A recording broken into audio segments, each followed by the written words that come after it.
जय माता दी। प्रिय भक्तों, अगर आपने भी नवरात्रि में कलश स्थापना की है तो आज की ये वीडियो आपके लिए महत्वपूर्ण होने वाली है, क्योंकि कहीं ऐसा ना हो कि कलश विसर्जन में हुई छोटी सी गलती भी आपकी पूरी पूजा का फल अधूरा कर दे। बहुत से लोग बिना विधि जाने, बिना सोच समझ के कलश का विसर्जन कर देते हैं और यही सबसे बड़ी भूल हो जाती है। इसलिए आज की इस वीडियो में हम आपको बताएंगे कि कलश विसर्जन कब करें, कैसे करें, और अगर आपके आसपास नदी तालाब ना हो तो विसर्जन का सही तरीका क्या है। सबसे पहले जानिए शुभ मुहूर्त के बारे में कि कलश विसर्जन आपको किस शुभ मुहूर्त में करना चाहिए। तो देखिए, कलश विसर्जन हमेशा कन्या पूजन और नवरात्रि व्रत के पारण के बाद करना चाहिए और नवमी तिथि में या दशमी तिथि में ही कलश विसर्जन करना शुभ माना जाता है। हालांकि बहुत से लोग जिनके यहाँ अष्टमी को कन्या पूजन होता है, वे अष्टमी को कन्या पूजन करने के बाद भी कलश विसर्जन कर देते हैं। वैसे आपको अष्टमी तिथि के दिन कलश विसर्जन कभी नहीं करना चाहिए, क्योंकि नवरात्रि में हम माँ दुर्गा के 9 रूपों की पूजा 9 दिन करते हैं। तो अगर चाहे अष्टमी को कन्या पूजन आपके यहाँ हो भी रहा हो, तब भी पूरी 9 देवियों की पूजा, सभी नव दुर्गाओं की पूजा करने के बाद ही आपको कलश या चौकी हटानी चाहिए, विसर्जन करना चाहिए। इस बार 26 मार्च दिन गुरुवार को अष्टमी और नवमी तिथि दोनों का ही सहयोग पड़ रहा है। तो अगर आप अष्टमी को कन्या पूजन कर रहे हैं तो शाम को सूर्यास्त से पहले पहले तक कलश विसर्जन कर सकते हैं। उससे पहले आप संपूर्ण पूजा विधि कर लें, हवन या कन्या पूजन आदि कर लें। और 27 मार्च शुक्रवार को नवमी तिथि भी है और सुबह 10:08 से दशमी तिथि प्रारंभ हो रही है। इसलिए यदि आप दशमी तिथि में कलश विसर्जन करना चाहते हैं तो सुबह 10:08 से शाम को सूर्यास्त से पहले पहले तक कलश का विसर्जन कर सकते हैं। कलश विसर्जन करते समय राहु काल ना हो या भद्रा काल ना हो, इस बात का विशेष ध्यान रखें। कुछ माताएं बहनें ऐसी भी होंगी जो पीरियड्स होने के कारण इस बार नवमी या दशमी तिथि में कलश विसर्जन नहीं कर पा रही होंगी। अगर आपके यहाँ पर कोई और हो, आसपास किसी से आप सहायता लेकर कलश विसर्जन नवमी या दशमी तिथि में करा सकते हो, क्योंकि अशुद्ध अवस्था में आपको किसी भी पूजन सामग्री को नहीं छूना चाहिए, नहीं स्पर्श करना चाहिए, नहीं विसर्जन खुद से करना चाहिए। अगर हो सके तो आसपास में किसी से आप सहायता ले सकते हैं। अगर ऐसा भी करना संभव ना हो तो आप चौकी को, कलश को आने वाली पूर्णिमा तक ऐसे ही अपने घर पर स्थापित रखें और पूर्णिमा तिथि पर शुद्ध होकर स्नान आदि से निवृत्त होने के बाद अगर आप कन्या पूजन भी अष्टमी या नवमी तिथि के दिन नहीं कर पाए हैं तो फिर आने वाली पूर्णिमा तिथि पर कन्या पूजन करने के बाद आप चौकी हटा सकते हैं और कलश विसर्जन भी उस दिन कर सकते हैं। अब पहले बात कर लेते हैं 26 और 27 मार्च के राहु काल के समय के बारे में। तो 26 मार्च को राहु काल गुरुवार के दिन दोपहर 1:30 बजे से 3 बजे तक रहेगा। इस समय में कलश विसर्जन करने से बचें। और 27 मार्च दिन शुक्रवार को राहु काल सुबह 10:30 से दोपहर 12 बजे तक रहेगा। तो इस समय में भी विसर्जन करने से बचना चाहिए। और अगर आप आने वाली पूर्णिमा पर, चैत्र पूर्णिमा के दिन विसर्जन कर रहे हैं किसी कारणवश, तो सुबह सूर्योदय के बाद जितनी जल्दी हो सके कन्या पूजन करके विसर्जन आप कर सकते हैं। विसर्जन से पहले सुबह स्नान करके एक बार फिर से विधि विधान से माता की पूजा करें। हाथ जोड़कर सच्चे मन से प्रार्थना करें कि हे माँ दुर्गे, हे माँ भवानी, आपको प्रणाम है। आप हमारे घर पर पधारी, हमें आशीर्वाद दिया। अब आप अपने धाम को पधारिए और हम सब की रक्षा कीजिए।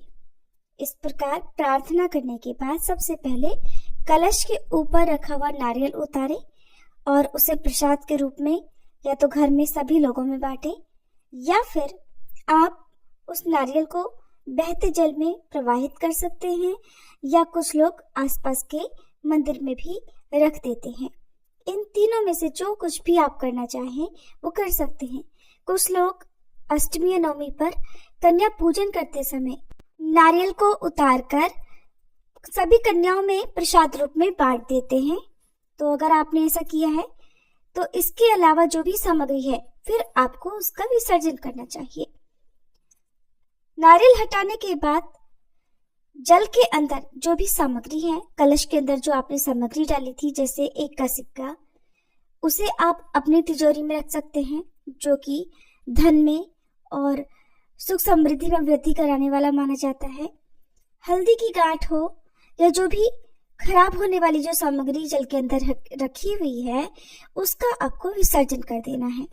1 रुपए के सिक्के के अलावा यदि आपने 5 रत्न डाले हैं, कोई भी रत्न कलश के अंदर डाला है, तो आप उसे निकालकर वापस से उपयोग में ला सकते हैं। कलश के अंदर रखा हुआ जल बहुत पवित्र होता है। किसी पुष्प की सहायता से या आम के पल्लव की सहायता से जो आपने कलश के ऊपर स्थापित किए हैं, उसी में से एक पल्लव की सहायता से इस पवित्र जल का छिड़काव घर में, घर के मुख्य द्वार पर आपको करना चाहिए। टॉयलेट, बाथरूम आदि जगह पर इस जल का छिड़काव नहीं किया जाता है। तो पूरे घर में जल का छिड़काव करने के बाद जो बाकी बचा हुआ जल है, उसे अपने ही घर में किसी पौधे में, तुलसी जी को छोड़कर किसी अन्य पौधे में विसर्जित कर सकते हैं। और अगर आसपास नदी तालाब आदि की व्यवस्था है तो वहां पर जाकर भी इस जल को विसर्जित किया जा सकता है। कलश के नीचे जो ज्वारे वाला पात्र है, अगर आपने ज्वारे बोए हैं तो उन ज्वारों को भी बहुत सम्मान के साथ ही संभालना चाहिए, हटाना चाहिए। सबसे पहले तो ज्वारों में से कुछ ज्वारे लेकर प्रसाद रूप में सभी लोगों को, जितने भी घर में सदस्य हैं, 1-1, 2-2 ज्वारे सभी को प्रसाद रूप में ग्रहण करने के लिए दें और बाकी ज्वारों को आप गौ माता को खिला सकते हैं। और जो ज्वारे के पात्र वाली मिट्टी है, उसे आप अपने घर के पौधों में डाल सकते हैं, गमलों में डाल सकते हैं। एक बार फिर से ध्यान रखिएगा, आसपास नदी, तालाब या विसर्जन करने के लायक जगह नहीं है तो इन सभी सामग्रियों का विसर्जन आप अपने घर में भी कर सकते हैं। यानी कि ज्वारे हो तो घर में ही किसी गमले में मिट्टी में दबा सकते हैं, और आसपास मंदिर हो तो वहां पर पंडित जी की अनुमति लेकर जो कुछ सामग्री होती है उनका विसर्जन कर सकते हैं। क्योंकि कई बार आसपास के मंदिरों में नवरात्रि के दौरान ऐसी व्यवस्था की जाती है कि जितने भी ज्वारे हैं या जो भी विसर्जन लायक सामग्री है, वो पंडित जी की अनुमति से वहां पर रख दी जाती है। बाद में उन सभी सामग्री का जब दुर्गा विसर्जन किया जाता है तो एक साथ विसर्जन कर दिया जाता है। सबसे बड़ी गलती विसर्जन करते समय जो लोग करते हैं वो है कि विसर्जन की कोई भी पवित्र सामग्री हो, क्योंकि हमने 9 दिन जिन भी सामग्री की पूजा की है, चाहे वो अक्षत हो या बासी हो गए पुष्प हो, उनको कचरे में फेंक देने से ही सबसे बड़ा दोष लगता है। नाली या गंदी जगह पर डाल देने से बहुत बड़ा पाप लगता है। सड़क के किनारे अगर आप कभी भी किसी भी देव प्रतिमा को या विसर्जन की किसी भी सामग्री को किसी भी पवित्र वृक्ष के नीचे रख कर आ रहे हैं, तो यहीं पर आप अपने दुर्भाग्य को आमंत्रित करके आ रहे हैं। ऐसी गलती बिल्कुल मत कीजिएगा। अक्सर लोग सड़क के किनारे किसी भी पवित्र पेड़ के नीचे विसर्जन की जो सामग्री है वो रख कर आ जाते हैं, खंडित हुई प्रतिमाएं रख कर आ जाते हैं, और यहीं से आपके बुरे दिन आना शुरू हो जाते हैं। भूल कर भी ऐसी गलती ना करें। तो जो भी विसर्जन की सामग्री है, आप उन्हें अलग से पात्र में रखते जाएं। जैसे कि कुछ चीजें होती हैं जो भूमि में या मिट्टी में आसानी से घुल जाती हैं, आसानी से विसर्जित हो जाती हैं। कुछ चीजें ऐसी होती हैं जैसे मिट्टी का कलश हो, तो आप उसको पानी भरकर चिड़ियों के लिए पीने के लिए रख सकते हैं या उसमें कोई पौधा आदि उगा सकते हैं।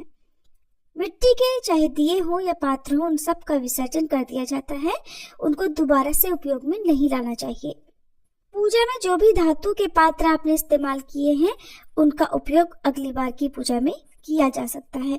सुहाग की सामग्री माता को अर्पित की है, तो सुहाग की सामग्री आप अपने परिवार में या यदि आप खुद सुहागिन हैं तो उनमें से कुछ आशीर्वाद रूप में अपने लिए रखें और बाकी का आप जो है दान कर सकते हैं। पूजा में प्रयोग हुए जितने भी अक्षत हैं उन सबको इकट्ठा करके पक्षियों के लिए डाल सकते हैं। यदि आपने नवग्रहों की स्थापना की है सुपारी के रूप में, तो जितनी भी सुपारी पूजा में आपने प्रयोग किए उन सब का विसर्जन कर देना चाहिए।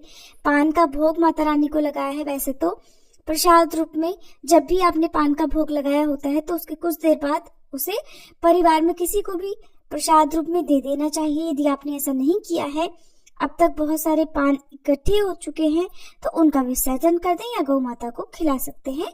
लेकिन अगर आप गौ माता को खिला रहे हैं तो ध्यान रखिएगा, ऐसी कोई भी वस्तु गौ माता को ना खिलाएं जो उनके स्वास्थ्य के लिए हानिकारक हो। पूजा में उपयोग हुआ कलावा या लाल चुनरी को आप अपने घर पर रखें। कलावे को आप लोग खुद बांध सकते हैं, चुनरी को भी आप घर में पूजा स्थल पर रख सकते हैं या घर में तिजोरी में रख सकते हैं, जहां पर भी आप रुपया पैसा रखते हैं। इस प्रकार से कलश हटाने के बाद आप बाकी अन्य सामग्रियों को चौकी पर से हटाएं या माँ की प्रतिमा या गणेश भगवान जी को हटाएं।